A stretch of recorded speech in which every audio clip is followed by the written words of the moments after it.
አንደኛ የጴጥሮስ መልእክት ምዕራፍ 5። እንግዲህ እኔ ከእነርሱ ጋር ሽማግሌ የክርስቶስን መከራ ምስክር ደግሞ ሊገለጥ ካለው ክብር ተካፋይ የሆንኩ በመካከላቸው ያሉትን ሽማግሌዎች እመክራቸዋለሁ።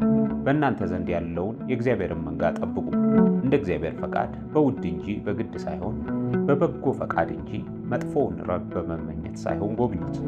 ለመንጋው ምሳሌ ሁኑ እንጂ ማኅበሮቻችሁን በኃይል አትግዙ።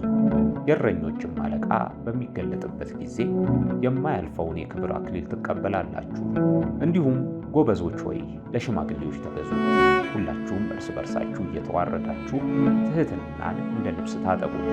እግዚአብሔር ትዕቢተኞችን ይቃወማልና ለትሑታን ግን ጸጋን ይሰጣል። እንግዲህ በጊዜው ከፍ እንዲያደርጋችሁ ከኃይለኛው ከእግዚአብሔር እጅ በታች ራሳችሁን አዋርዱ።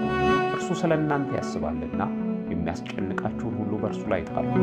በመጠን ኑሩ፣ ንቁ። ባላጋራችሁ ዲያብሎስ የሚውጠውን ፈልጎ እንደሚያገሣ አንበሳ ይዞራልና። በዓለም ያሉት ወንድሞቻችሁ ያን መከራ በሙሉ እንዲቀበሉ እያወቃችሁ በእምነት ጸንታችሁ ተቃወሙት። በክርስቶስ ኢየሱስ ወደ ዘላለም ክብሩ የጠራችሁ የጸጋ ሁሉ አምላክ ለጥቂት ጊዜ መከራን ከተቀበላችሁ በኋላ ራሱ ፍጹማን ያደርጋችኋል፣ ያጸናችሁማል፣ ያበረታችሁማል። ለእርሱ ክብርና ኃይል እስከ ዘላለም ድረስ ይሁን፣ አሜን። እየመከርኳችሁና የምትቆሙባት ጸጋ እውነተኛ የእግዚአብሔር ጸጋ እንድትሆን እየመሰከርኩላችሁ የታመነ ወንድም እንደሆነ በቆጠርኩት በስልዋኖስ እጅ ባጭሩ ጽፌላችኋለሁ። ከእናንተ ጋር ተመርጣ በባቢሎን ያለች ቤተ ክርስቲያን ልጄን ማርቆስ ሰላምታ ያቀርቡላችኋል። በፍቅር አሳሳም እርስ በርሳችሁ ሰላምታ ተሰጣጡ።